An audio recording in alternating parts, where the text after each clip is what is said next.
Ladies and gentlemen, thank you once again for tuning in to another episode of Generational Wrestling Podcast. As always, is yours truly, the 28-year-old piece of gold franchise, aka the showstopper, better known as the GOW's resident tribal chief, aka the voice that get them moist, the people choice. And with me, as always, I got the host of tonight's AEW Rampage review show. He is the flyest in the room, Mr. 1, 2, 3. Pin that ass down, K Breezy, aka King 2 Code in the building. And before we even do this, man, let me go ahead and switch that, put you in your rightful place, sir. How you doing? Man, you know how it do, man. This Rampage is after 10 o'clock. So your boy's feeling a little rowdy, man, because that Eddie Kingston and that Bryan Danielson match got your boy feeling some type of way, man. Other than that, man, you know what it is, man. What's good with you? I mean, well, let's talk about it, man. We went to a 30-minute time limit. Boy, let me tell you. Hey. Forget all the humbleness. That boy, Bryan Danielson, he's found a new life in AEW, man. I respected what he did in WWE, man. I respected the WWE grind, man. But let me tell you, man, this boy has come to AEW and he has been a show stealer. Show stopper. This guy looking like he in his prime right now, man. This guy look like he turned the hands of time back about a good 5 to 10 years. Too cold, man. First, he had the epic match with that boy Kenny Omega. That thing went all the way down to the wire. Then he had a match with Eddie Kingston, who, by the way, oh my God, this might have been this man's best match in AEW. Too cold, man. Talk to the people. I don't think I did them enough justice. Let the Hooded Knight, man. Let the King talk to the people. Man, look here, folks. Okay. Bryan Danielson's chest says it all. All right, man. That's his chest tells you what type of match this was. And again, I gotta give kudos. Gotta give big kudos, man, to Jericho and Excalibur and Taz and Ricky Starks, because they are killing it on the commentary with the way that they are giving you the information about what's nice little move. He got him 1, 2. Oh, he got it. He got that. Wait, boy. What you watching? Huh? I'm a few minutes behind. I'm a few minutes behind. I'm a few minutes behind. Don't mind me. Don't mind me. I'm about to catch up. I'm a few minutes behind. But yeah, man, it was a great match, man. They kicked and punched and suplexed and they smashed it, man.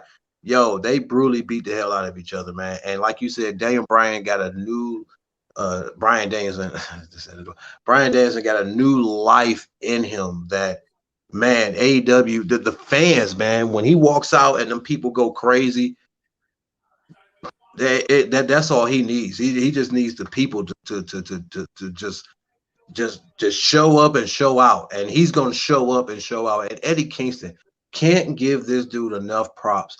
I know some people crap on him, but this dude knows how to work in the ring.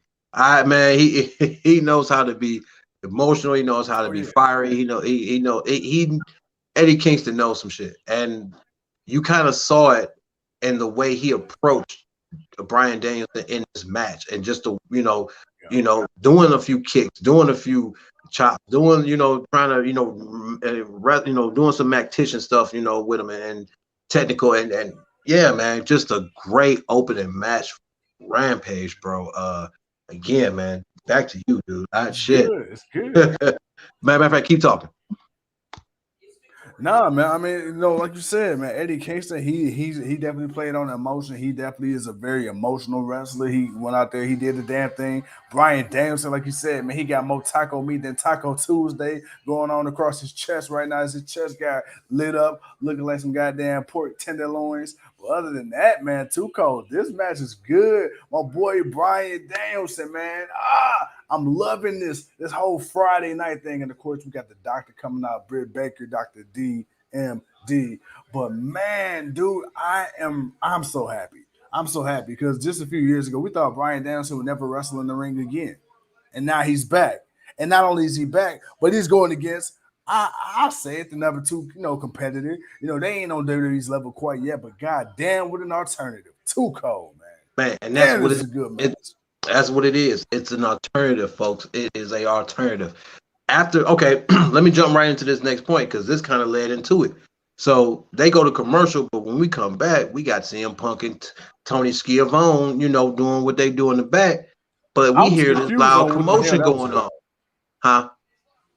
I was confused. No, keep talking. I was just confused on why Kingston came at CM Punk like that, though. But I'm Oh, listening. Go ahead. well, because he walked back there and CM Punk was doing the interview, and damn, this girl looks hideous. Sorry, I just turned around and saw Abadon.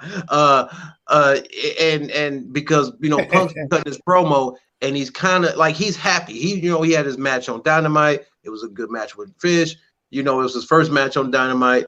See, I didn't realize all his matches been on Rampage. Every match he's had has been on Rampage. But to see, Kingston, to hear Kingston, and to see him look at CM Punk, because CM Punk's kind of got this smile on his face, but it wasn't about Kingston. It was about, what he was saying, and Kingston took it to heart. So, I am pumped for this. Like, I just watched Kingston go have a battle with Bryan Danielson. Now I'm wondering, can CM Punk have enough to go up against Kingston and the way Kingston is? So I'm hoping. I didn't see it because I kind of missed the show because I had to go live because I was a few minutes behind.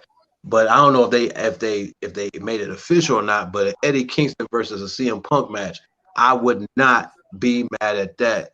Your thoughts, man, before we get to the Sydal Martin match? I think CM Punk has no choice to be ready. I mean, you see Daniel Bryan. Golly, we keep doing the same thing. Yeah, you see Bryan Danielson coming into AEW. You see him, man. He been on fire since the start. You see people like Eric Bischoff and a couple of other wrestling pundits saying that they feel like CM Punk shit the bed with his return. They feel like that he's been on TV too much and not produced enough in the ring as far as quality match work. Now he's had some decent matches and stuff like that, but you got the naysayers, you got the detractors. Me, on the other hand, I feel like CM Punk is right where he needs to be. I feel like CM Punk he knows his strengths and his weaknesses right now. I feel like Tony Khan knows that as the booker. I feel like as a fan, I haven't seen this man wrestle in a ring consistently for 7 years. Let's not forget, even when Bryan Danielson was out for his couple of years, he still has been back in the ring at least 3 or 4 years. So, I mean, it's kind of comparing apples to oranges, but I know what CM Punk was. And to me, I don't feel like I'm watching a Matt Hardy. I don't feel like I'm watching Kurt Angle when he came back. I don't feel like I'm watching Jeff Hardy currently. I don't feel like I'm watching, I'm not going to say Sting just yet, but I don't, Goldberg. I don't feel like I'm watching somebody who's trying to do something they can no longer do. I'm watching somebody who, yes, has they lost a step? Absolutely. But can they still go? Absolutely. And that's what I see in CM Punk. So, I mean, has his return been what I fantasized about when I thought about CM Punk coming back to professional wrestling? I can admit it, not necessarily. However, at the same time, I understand the reality of the situation and I understand it for what it is. Is he still a guy that I still want to see come out on TV and wrestle? Absolutely. Do I think he needs to wrestle every single week? No, he does not. Right now, no. But he knows that and he's admitted that. I accept that. I had no problem with CM Punk's return. I thought that okay, and this is how I look at CM Punk coming back to wrestling. I look at CM Punk coming back from 7 years of wrestling the same way I looked at Edge coming back from 10 years from not wrestling. When Edge came back, he wasn't the quickest. He had it took him a minute. He didn't wrestle every week. Hell, half the time he wasn't there as much as CM Punk was. But CM Punk is coming back to wrestling after leaving on his own accord and was of the mindset of not returning.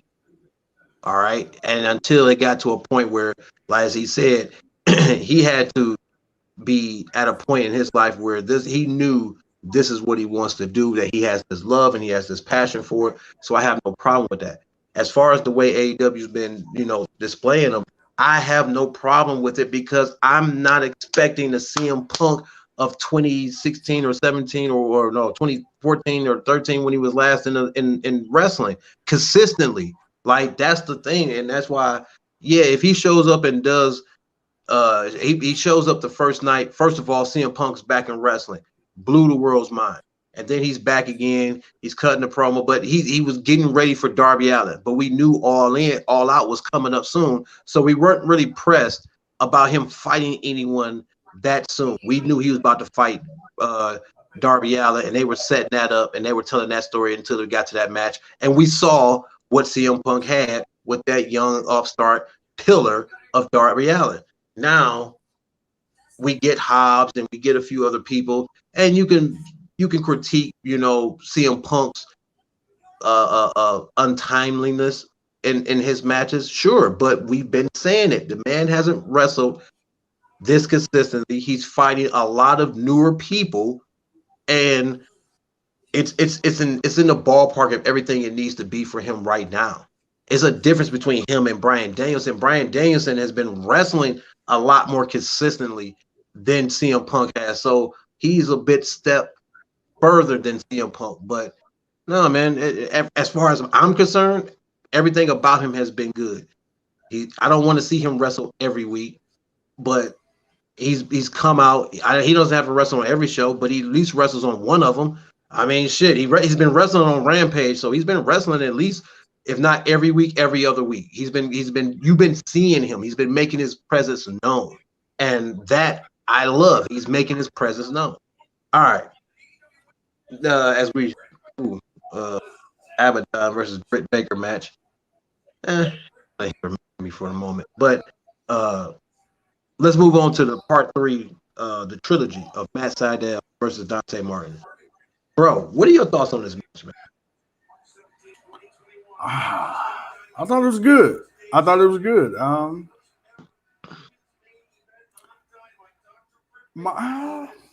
thought it was good. No. I hear it in your voice. Get it out your voice. Go ahead and speak that real truth. Don't stop trying to hold truth down. Come on, man. Bring that boy on up. Come on, man. All right, man. I did think the match was good, but I don't know, man. I felt like something was missing. I felt like, although I liked it, I feel like it did not live up to the hype that was surrounding it. And I don't necessarily know if it's anybody's fault per se. I just, my only thing is somebody forgot to gimmick the table, I guess. That's bad, because that they definitely should have went through that. That's a Vince McMahon is and he's still. Oh yeah, somebody brought the wrong table out. Somebody brought the real table from catering. They grabbed the wrong table. That table was in catering for the food. They took the food off. Yeah, they took the food off. Oh my god. Hey, dude, somebody getting fired. Somebody getting yelled at. Like, somebody's getting yelled at right now. Like right now. Somebody's getting yelled at. Dude, did you see the way Britt Baker's neck hit the back of that table? Hell yeah. That's why I'm like, damn, why is Abadon getting up first? But shit, man. Oh, she tried to slam her again and it didn't work. Oh my god. Yeah. Oh yeah. Dude, that table was in catering. Bro. That table had the food on it. Somebody grabbed the wrong table. Hey, you see Abadon? She leaking, dude. Oh wow. She bleeding? Yeah, bro. Yeah. I mean, she got on red all over. Right? What would you? Oh, from the mouth. Okay. Oh, you sure that might have been part of her gimmick? It might be. I know one thing though. You know, they part of that gimmick, that table. Hell no. Everything else, these don't tag. Dude, I know. They back is about to be. Britt Baker having a flashback. She having a flashback. She don't want to be a part of that. Oh my god. Oh man. Okay. We got to. All right. What we got? Are you serious? Hey, hold on. You're a little bit ahead of me. Okay. Now we gonna have to finish this out, man, because this is. Oh damn! Thumbtacks. Okay.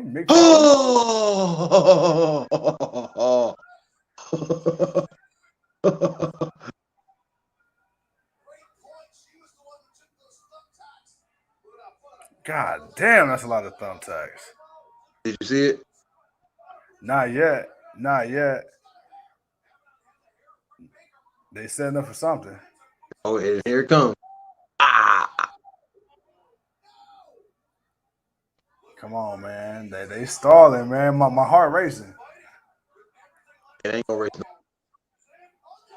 Oh! Oh! Oh! Yep. Yep. That's why I say Britt Baker having flashbacks. She having nightmares. All right, Abadon with the rock bottom on the thumbtack, though. And I ain't gonna lie, bro. She got bigger balls than me. I mean, I'm not getting slammed. I'm not getting slammed on no thumbtacks, bro. This bitch crazy. This bitch crazy. All right, so we got Britt. Ooh, damn! Hit her in the face with the chair. Okay. Oh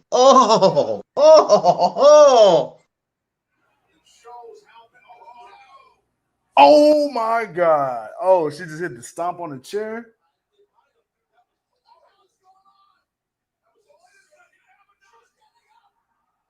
I like this. You know what? Hey, I'm not even gonna lie. I kind of like this. All right, it's gotten better now. She putting thumbtacks in her mouth. And watch what she's about to do next. Oh my God!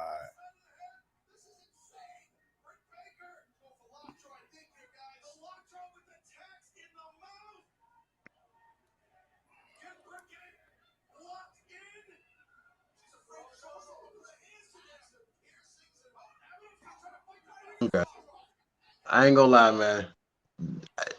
Two crazy bitches right there. I don't mean to be derogatory like this, but boy, that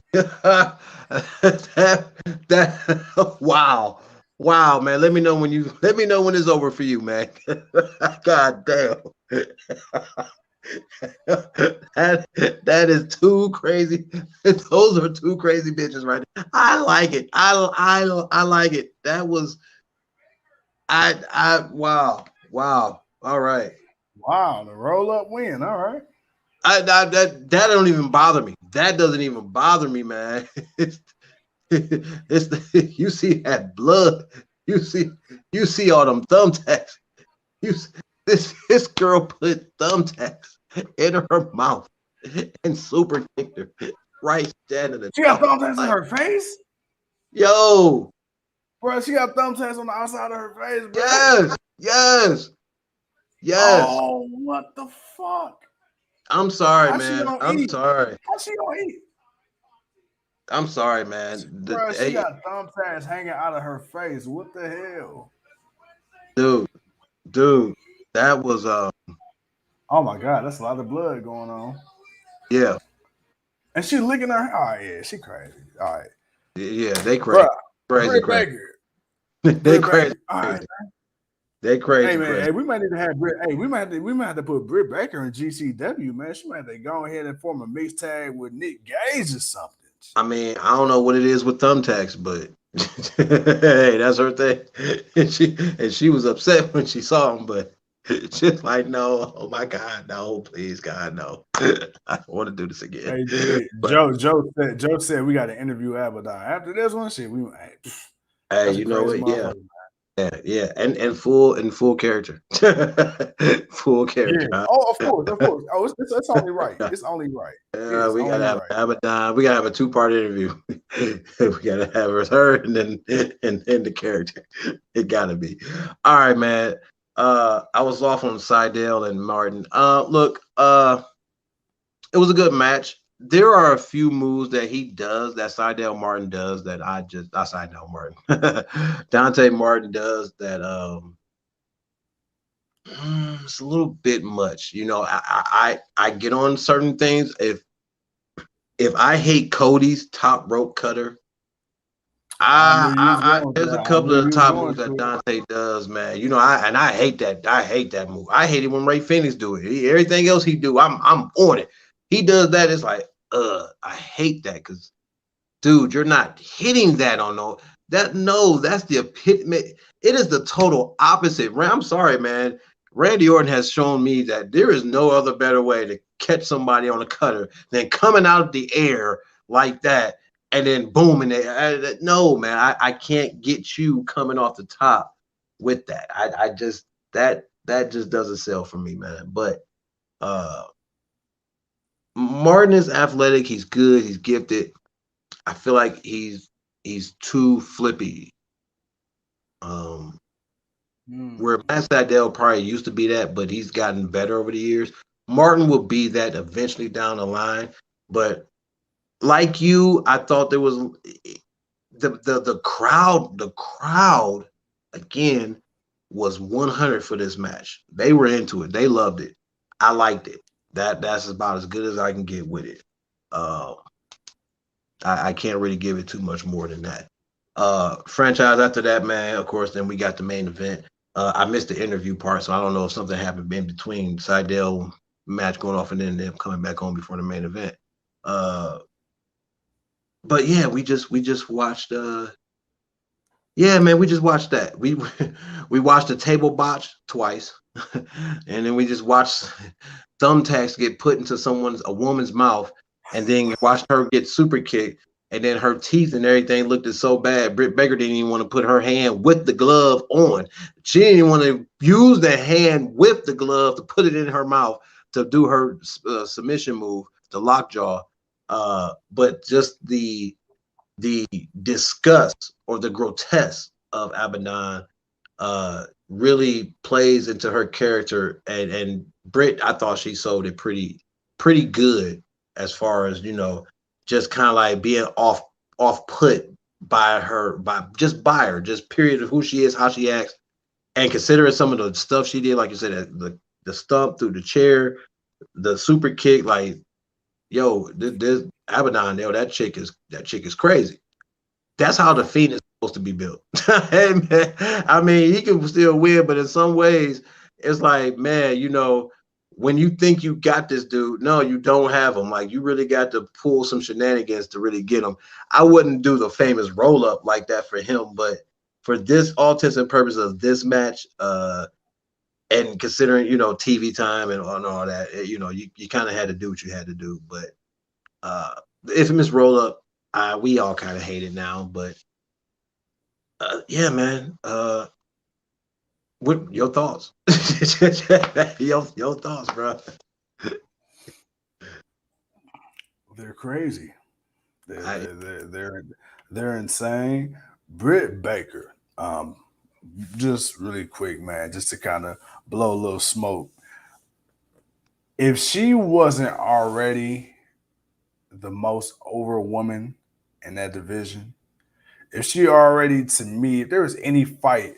Now, I know you got Charlotte. I know you got Bianca Belair. I know you got Thunder Rosa. You got Serena Deeb. You got Jordan Grace. You got so many women from so many different promotions. You got Roxy, the Ring of Honor Women's Champion. But, dude, when it comes to absolute star power, I won't say that Britt Baker is necessarily the best in the ring. One of the most improved, yes. But when it comes to star power, and I'm talking about right now in this moment in time, you cannot tell me that she is not the most popular.